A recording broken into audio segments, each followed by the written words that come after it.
আরেকটা কর, আরেকটা কর, আর একটা 2 মিনিট করে হয়তো ধর্মা এটা ভালো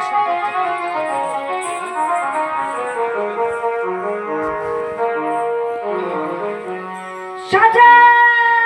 সবাইকে কিছু জোগাড় থেকে রাখার জন্য, এই আরতির জন্য, আরতি মাতাজির জন্য সবাইকে জোগাড় দেবেন। যুদ্ধে ওনাকে জিতাতেই হবে, এই রথে উনি যাবেন।